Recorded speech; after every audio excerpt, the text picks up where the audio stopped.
ntandika okwata ebifaananyi ne bakutajetinga ne bakuba, because by the way bareportingako nti Israeli teyagalayo media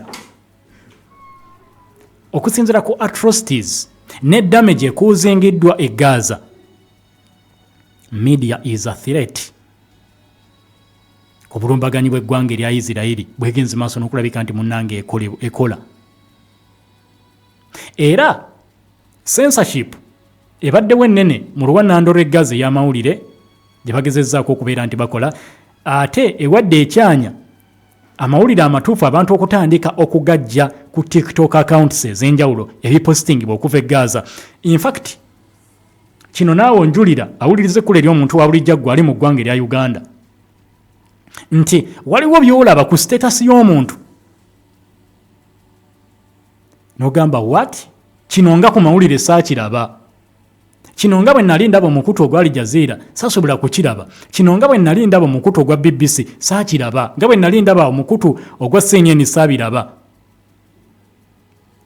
TikTok nga yebikuleetera n'ebikulaga videos ezitawaanya obwongo, nolaba akaana akato kadduka dadi kagenda wali dadi waako nga atiddwa asensebuddwa kyokulwanyisa, kana ne kasigala nga kamulekwa papa obwana buto myaka 2 myaka 3 wakati mu kubwatuka okw'amaanyi ekizimbe baka ekizuuka kyonna ne kiggwawo.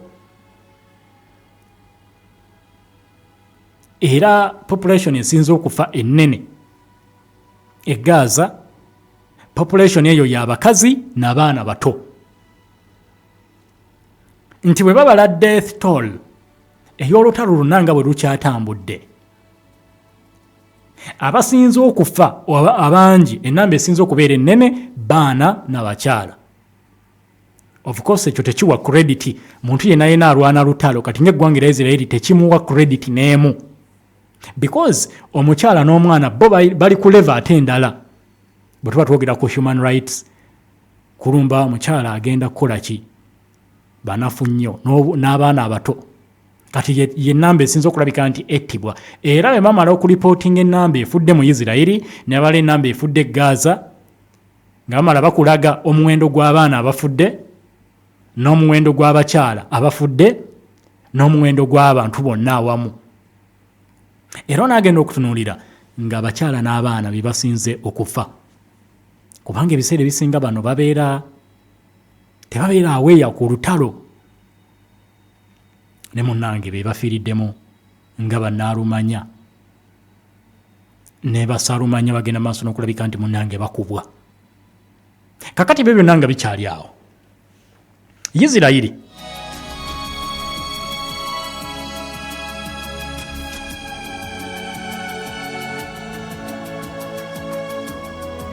yagenze maaso n'okubeera nti eyisa ekiragiro mu bitundu ebyamambuka g'oluwannando lw'e Gaza, evacuation order endala yagenze maaso n'okulabika nti munnange eyisibwa with immediate effect. Military offensive ne zigenda maaso n'okulabika nti zikolebwa mu kitundu okwetoolola eddwaliro lino libadde liddukanyizibwa gavumenti y'eggwanga erya Indonesia mu kitundu ekimanyiddwa nga Beit Lahia. Awo Israeli yakozewo operation n'eragira evacuation abantu basengukewo mu bwangu ddala. Era olunaku we bukeeredde leero ng'ebikwekweto eby'obulumbaganyi bw'omu bbanga bikyagenda maaso n'okulabika nti munnange bikozesebwa. Wakati ng'era amakya g'olunaku olwaleero amagye g'eggwanga erya Isirairi bakeeredde ku bulumbaganyi obubakoleddwako okuva mu ggwanga erya Yemen. Abasajja Abahuthi bakedde ku makya ne bagamba Isirairi please ekimala mukwate eyo akabagugumula ku makya. Isirairi ekedde kulwanagana na missile ezikasukiddwa okuva mu ggwanga erya Yemen nga zolekera eggwanga erya Isirairi. Era silence oba obugombe mu kibuga Yerusalemu bukedde kulabika nti munnange buvuga nga bubalaga ekijja mu bbanga nti abasajja Abahuthi bakasose missiles zigende maaso n'okulabika nti zihitinga eggwanga lya Isirairi. Jjukira Abahuthi bagamba bino byonna bye bakola bagezaako kutaasa aba Hamas kw'ossa ne bannansi b'eggwanga lya Palestine abawangalira Gaza okulaba nti wakiri bawangalira mu mirembe, era bo bagamba balwanirako bano ab'e Gaza byonna bye bakola ku ggwanga lya Isirairi. Abahuthi mu ggwanga lya Yemen bagamba please tugenda kubikola paka nga Palestine eri free. Kati byonna nga bikolebwa, ceasefire talks za resuminze zazzeemu okubeera nti munnange zitambula. Olunaku olwaleero lwe zirina okubeera nti munnange ziddamu, naye wadde zirina kuddamu olunaku olwaleero, talks ez'okuleetawo okusiriikiriza mu kulwana. Ssaabaminisita w'eggwanga lya Isirairi Benjamin Netanyahu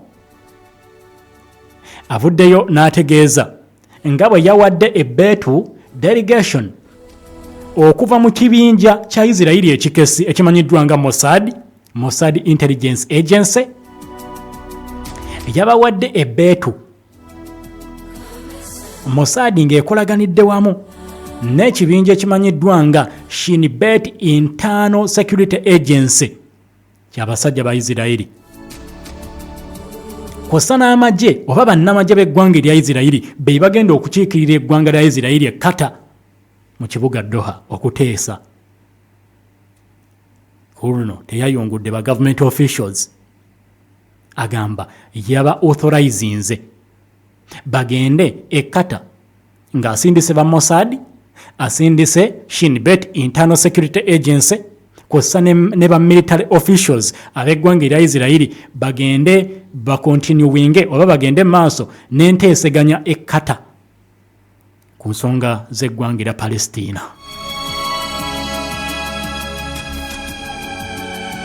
Awo wennyini wenjagala tutandikire ku nteeseganya ezigenda maaso mu ggwanga erya Qatar. Ngenda kuwa enteeseganya ezizo zitambula.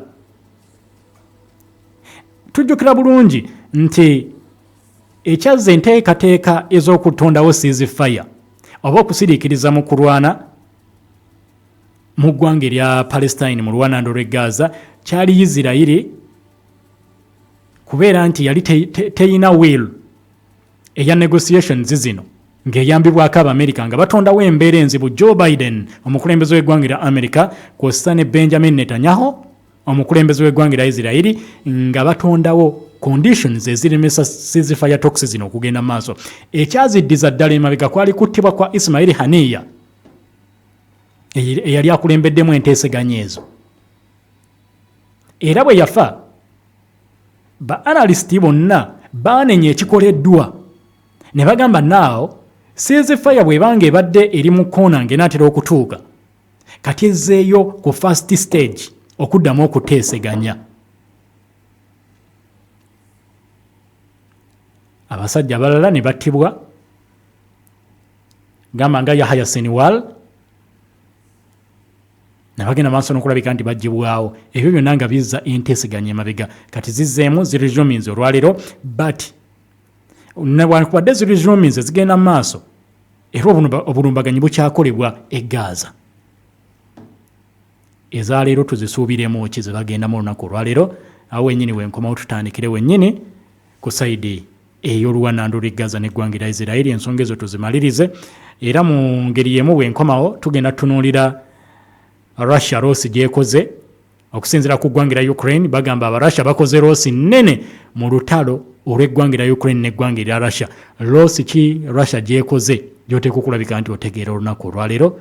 Tuli mu Mpulidde Kamenya, nze omugabi MATOVU, nzaalwa z'ekyaddondo. Katudde.